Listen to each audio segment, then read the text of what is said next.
CTET के नंबरों में जिनको भी कंफ्यूजन है वो वीडियो जरूर देखें। Hey guys, welcome back to my channel Soni Shah official. कैसे हैं आप लोग? उम्मीद करती हूँ अच्छे होंगे और मैं भी बहुत अच्छी हूँ। तो आज का जो स्पेसिफिक टॉपिक होने वाला है वो होने वाला है सीटेट को लेकर, क्योंकि मेरे काफ़ी बहनों के कमेंट आए थे कि सीटेट में अगर हमारे 82 मार्क्स हैं तो हम क्या करें, 89 मार्क्स हैं तो क्या हम क्वालिफाई हैं या नहीं। तो वो सारी चीज़ें मैं आज इस वीडियो में क्लियर कर देने वाली हूँ। या एक दो नंबर से रह गए हैं तो उनका, क्योंकि मेरी काफ़ी बहनों का कमेंट आया था कि हमारे 82 आ रहे हैं, हमारे 83 आ रहे हैं, तो क्या हम क्वालिफाई हैं, 85 है, 89 है तो या फिर नहीं है। तो ये वीडियो बिल्कुल स्पेशली उन्हीं लोगों के लिए है। तो आपका यहाँ पर सारा कन्फ्यूजन सब क्लियर हो जाने वाली है।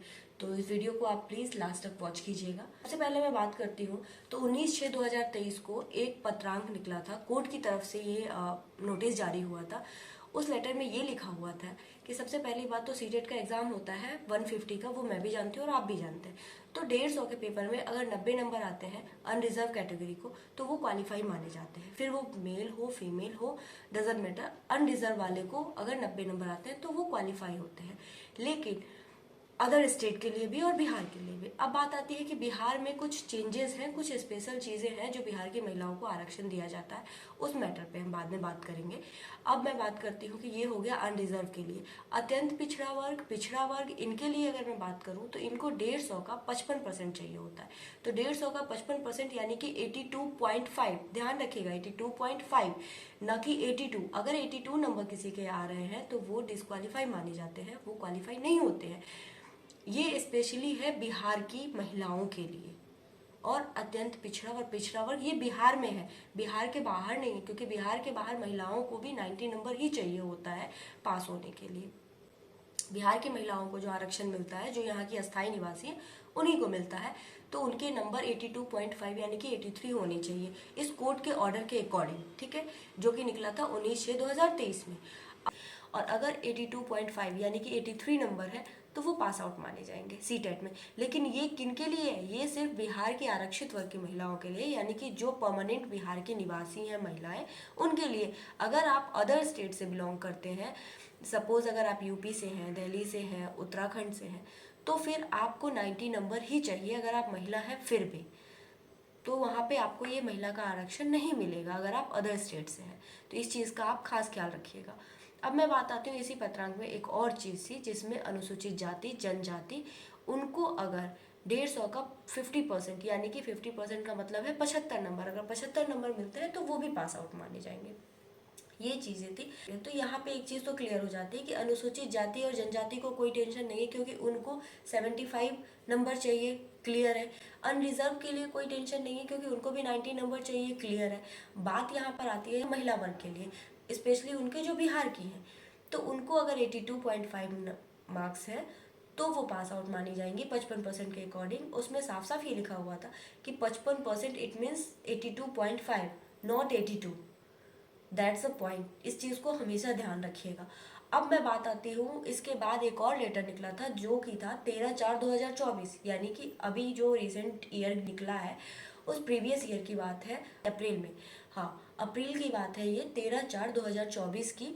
उसमें ये चीज़ लिखी हुई थी, मुंगेर जिले के एक टीचर के ऊपर ये बात आई थी कि उनका भी कुछ ऐसा ही मार्क्स को लेके था। जिला पदाधिकारी का वो लेटर था, जिनके भी 82 नंबर हैं वो पास आउट हैं और जॉब ले रहे हैं, कर रहे हैं। लेकिन वो कौन है? जो बिहार की आरक्षित महिलाएं हैं।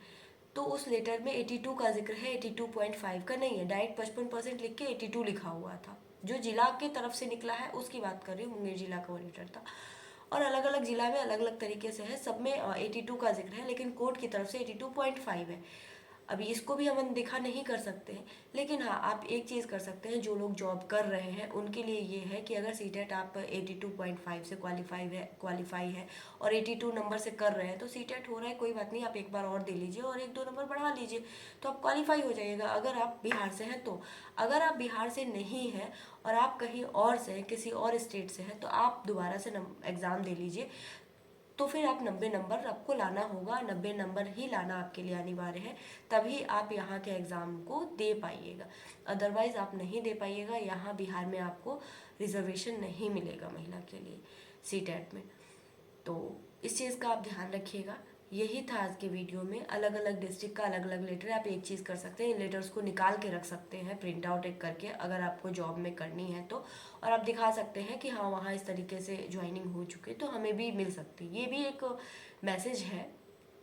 बाकी ये मेरे राय से ठीक रहेगा। और मैं ये कहूँगी कि जब भी आपका एग्ज़ाम हो आप उस चीज़ पे रुके मत रखिए, क्योंकि कोर्ट का ऑर्डर है ऑब्वियसली, तो वो भी हम अनदेखा नहीं कर सकते हैं।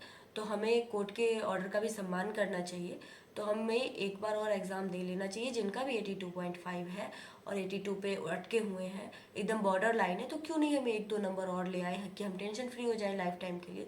और हाँ, सीटेट का जिनका भी है वो लाइफ टाइम वैलिडिटी है, तो डोंट वरी, आप एक बार ले आइए और पास आउट हो जाइए, फिर आप इजीली एग्ज़ाम दे सकते हैं। और अभी रिसेंट एग्ज़ाम होने वाला है तो मैं तो यही कहूँगी कि सब लोग अपने पढ़ाई पे फोकस कीजिए। और जिनका भी नंबर आ गया है अच्छी बात है, और जिनका 1-2 नंबर से रह गया है तो प्लीज़ उदास मत होइए, अपने आप को मोटिवेट रखिए, कंटिन्यूअसली मेंटेन कीजिए, अपने रूटीन को रेगुलरली फॉलो कीजिए, एकदम आपको सक्सेस मिलेगी ही मिलेगी। यकीन रखिए, कहते हैं कि मेहनत करने वालों को कभी निराशा नहीं मिलती, लेट से सही पर सफलता मिलती ज़रूर है। तो चलिए आज के वीडियो में इतना ही। तब तक के लिए Radhe Radhe, thanks for watching. और अगर चैनल पे नए हैं तो लाइक शेयर और सब्सक्राइब कीजिएगा। Thank you, bye bye.